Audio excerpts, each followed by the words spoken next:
ആരാ? I am CI from crime branch. Sir, ഇത് CI Xavier sir. അറിയാം, CI സേവിയറെ അറിയാം, SI അബൂട്ടിയെ അറിയാം, ACP ആദ്യയെ അറിയാം. എവിടെ ACP? എനിക്ക് തിരുമുൽപ്പാട് കൊലക്കേസ് അന്വേഷണത്തിന്റെ ഇതുവരെയുള്ള സമഗ്രമായ റിപ്പോർട്ട് ഒന്ന് വേണം. പിന്നെ നിങ്ങളുടെ യൂണിഫോമിലുള്ള ചില ഫോട്ടോസും. എന്തിനാണെന്ന് മനസ്സിലായില്ല. ക്രൈം ബ്രാഞ്ചിൽ കൊടുക്കാൻ. അതിന് ക്രൈം ബ്രാഞ്ച് അല്ലല്ലോ കേസ് ഇൻവെസ്റ്റിഗേറ്റ് ചെയ്യുന്നത്. വേണ്ട, ഇൻവെസ്റ്റിഗേറ്റ് ചെയ്തില്ലെങ്കിലും ഇൻവെസ്റ്റിഗേഷൻ സ്റ്റോറി പബ്ലിഷ് ചെയ്യാമല്ലോ. അതും ഇൻവെസ്റ്റിഗേഷൻ ടീമിന്റെ മുഴുവനെയുള്ള ഫുൾ സൈസ് കളർ ഫോട്ടോയോട് കൂടി. ഇങ്ങനെയല്ലേ ഷൈൻ ചെയ്യാൻ പറ്റൂ. രക്ഷപ്പെടാമെങ്കിൽ രക്ഷപ്പെട്ടോളൂ. താനാരാ? ഇതുവരെ എന്നെ മനസ്സിലായില്ലേ?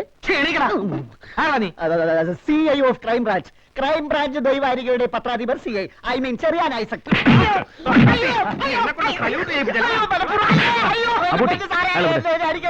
ഞാനൊരു ഹൃദ്രോഗിയായിപ്പോ. തനിക്ക് എന്താ വേണ്ടത്? Colour photo? എന്നാ തൽക്കാലം ക്രൈം ബ്രാഞ്ച് CI അങ്ങ് പോ. ഈ സിറ്റിയിലുള്ള എല്ലാ നിശാസുന്ദരികളുടെ ചരിത്രവും എനിക്കറിയാം. അവരെ കുറിച്ച് വല്ല വേണ്ടാതീനൊക്കെ എഴുതി ഞാൻ ജീവിച്ചോളാം.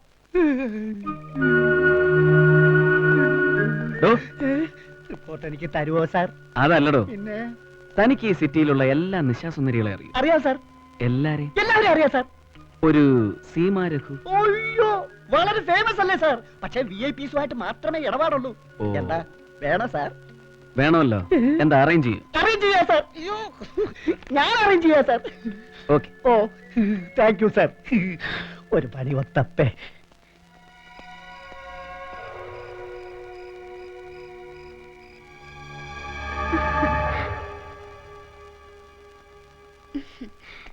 എന്തേ ജ്യൂസ് മാത്രം മതിയെന്ന് വെച്ചത്?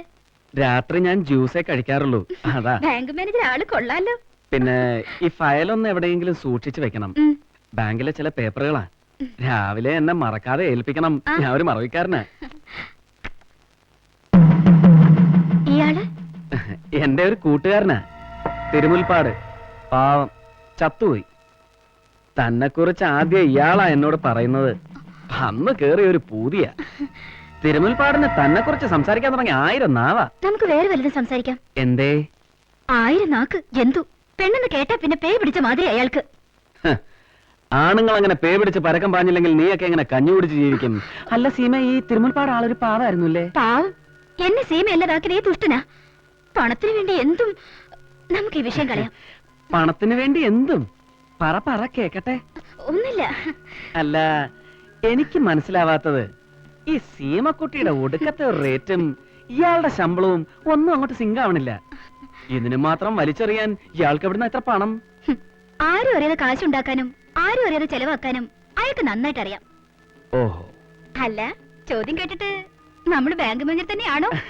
അല്ല, ഞങ്ങൾ ഈ CAക്കാർക്ക് എപ്പോഴും ഇങ്ങനെ. എവിടെയെങ്കിലും കണക്കിൽ പൊരുത്തക്കേട് കണ്ടാൽ അന്നേരം ചൊറി. അപ്പോ തിരുമുൽപ്പാട് ഞാൻ കരുതിയതുപോലെ അത്ര പാവമല്ല. വേന്ദ്രനാണല്ലേ? എക്സ്ട്രാ ഇൻകം ഉള്ളവൻ, തന്നിൽ എക്സ്ട്രാ ഇൻട്രസ്റ്റ് ഉള്ളവൻ. നിങ്ങൾ ആരാ? ഇങ്ങനെയൊക്കെ നിന്നോട് ചോദിക്കണമെങ്കിൽ ഞാൻ ആരായിരിക്കണം? മനസ്സിലായില്ലേ? തിരുമുൽപ്പാട് കൊല്ലപ്പെട്ട ദിവസം നീ എന്തിനാ അയാൾക്ക് ഫോൺ ചെയ്തത്?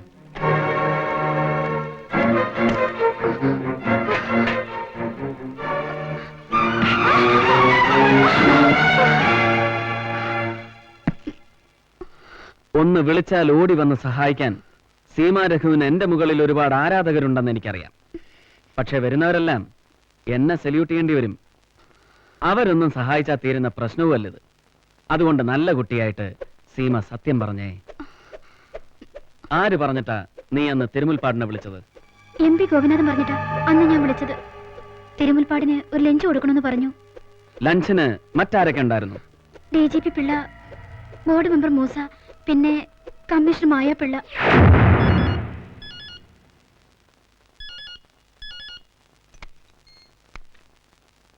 ഹലോ, ശരിയാണോ? നീ സത്യമാണ് പറയുന്നത്? സാറേ, സീമയുടെ വീട്ടിൽ കയറ്റി വാതിലും അടച്ചിട്ടാ ഞാൻ വിളിക്കുന്നത്. ആരും അറിഞ്ഞിട്ടില്ല. അവനെ അവളുടെ വീട്ടിലിട്ട് എന്നെ പിടിച്ച് തൊലി ഉരിയണം. ആ ഗേറ്റ് പുറത്തുനിന്ന് പൂട്ടിയേക്ക്. എന്നിട്ട് നാളെ അവളെ അവനെയും തുണിയില്ലാതെ കോടതി ഹാജരാക്ക്. ബാക്കി ഞാൻ ഏറ്റു. താൻ പോണ്ടേ? ശരി സാർ. റെയ്ഡ് ചെയ്യുമ്പോ സാക്ഷി വേണം. താൻ ആ മായാപ്പിള്ളയെ കൂടെ വിളിച്ചു പറ. അവന്റെ തനതിൽ അവൾ നേരിട്ട് കാണട്ടെ. പെട്ടെന്ന് വേണം കാര്യങ്ങള്. മുസേ, നമ്മുടെ പിള്ളേരെയും കൂടെ കൂട്ട്, എങ്കിലേ ഈ റെയ്ഡിനൊരു സുഖം വരൂ. തിരുമുൽപ്പാടിൽ 5 കഴിഞ്ഞ് എപ്പ പോയി? 4 മണി വരെ നിന്നു, പിന്നെ ഇറങ്ങി പോകുന്നത് കണ്ടു. കണ്ണൻ മേനോന്റെ തന്നെയാണോ ഈ പവർ ഓൺ? എനിക്കറിയില്ല സാർ, മകൻ അവിടെ ഒന്ന് താമസിക്കാറുണ്ട്, അവിടേക്ക് എന്നെ വിളിച്ചിട്ടുണ്ട്. തിരുമുൽപ്പാടിനെ കൊന്നതാരാണ്? കണ്ണൻ മേനോനോ ഗോപിനാഥൻ? എനിക്കൊന്നും അറിയില്ല, അറിയാവുന്നതൊക്കെ ഞാൻ സാറിനോട് പറഞ്ഞു. ഉം.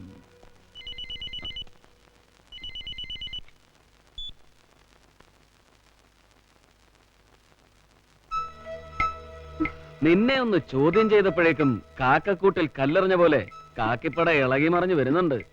നിന്റെ ഒരു യോഗം. വരട്ടെ.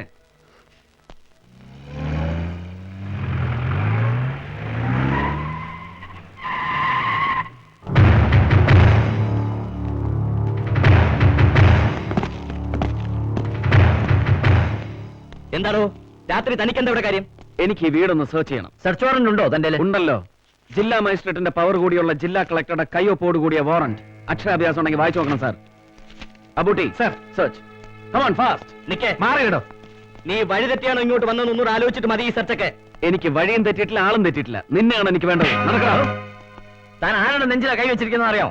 ഒരുമാതിരി തെരുനാളോ ഇവിടെ കളിക്കുന്നത്. അദ്ദേഹം അദ്ദേഹത്തിന്റെ ഡ്യൂട്ടി ആയിട്ട് വരണം. നടക്കടാ.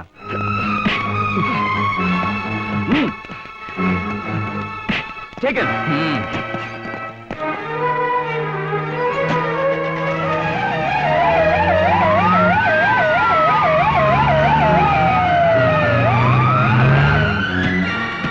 താൻ ജയിച്ചു. താൻ ജയിച്ചടോ. ഒടുക്കൻ താൻ തന്റെ കസേരച്ചോട്ടിൽ എന്നെ വരുത്തി. എന്റെ മകനോടെ അങ്ങ് നിൽക്കരുത് എന്റെ മുമ്പിൽ. ഇരിക്കൂ, അങ്ങ് എന്റെ ഗുരുവാണ്. കുരുവാണ് പോലും കുരു. 62-ൽ KSWന്റെ സമ്മേളന പന്തലിൽ പ്രസംഗിക്കാമെന്ന എന്നെ താൻ കൂകി പിടിപ്പിച്ചപ്പോ എനിക്ക് മനസ്സിലായില്ല അഗസ്റ്റിനെ, താൻ എന്റെ അന്തകനാണെന്ന്. അല്ലായിരുന്നെങ്കിൽ അന്ന് വെട്ടിമൂടിച്ചേനെ ഏതെങ്കിലും ചേർത്തല ചന്തക്കിന്റെ ചോട്ടിൽ. എവിടെ എന്റെ ഗോപി? ഈ മുറിയിലില്ല. ഈ മുറിയിൽ അവനെ ഒരിക്കലും ഇരുത്തില്ലെന്ന് താൻ ശപഥം ചെയ്തിട്ടുണ്ടല്ലോ അല്ലേ? ആകാശത്തിന്റെ ചോട്ടിൽ ജീവിക്കുന്ന ഏറ്റവും വലിയ പുണ്യാളച്ചൻ. പറയണോ എന്റെ മകനെവിടെ? അങ്ങ് എപ്പോഴും മകനെ കുറിച്ച് മാത്രം അന്വേഷിക്കുന്നു. ഞങ്ങളും കണ്ണമ്മേനോന്റെ മക്കളല്ലേ? മകനെ, ഡൽഹിയിലെ മരം കോച്ചുന്ന തണുപ്പത്ത് പഞ്ചസാര ചാക്കുകൾ വാരിക്കൂട്ടിയിട്ട് കത്തിച്ച് ഗോസായിമാരെ ചുറ്റുമിരുത്തി കട്ടൻ ചായ കുടിപ്പിച്ച് പലതും സങ്കല്പിച്ചപ്പോഴല്ലേ മകൻ ഈ കസേര ഈ അച്ഛൻ വിട്ടു തന്നത്. അതിന്റെ പേരെ എന്നോട് തന്നെ കാണിക്കരുത്. ഗോപിനാഥനെ ചോദ്യം ചെയ്തുകൊണ്ടിരിക്കുക. തനിക്കെതിരെ ഒരു ചോദ്യവും ചോദിക്കാതെ തന്നെ ഞാനിവിടെ ഇരുത്തിയത് എന്റെ മകനെ ചോദ്യം ചെയ്യിക്കാനല്ല. ഇത് കണ്ടോ? കേരള പോലീസിനെ ഈ വിരൽ തുമ്പിൽ നിർത്തി തുള്ളിച്ചുട്ടുള്ളവനാ ഞാൻ.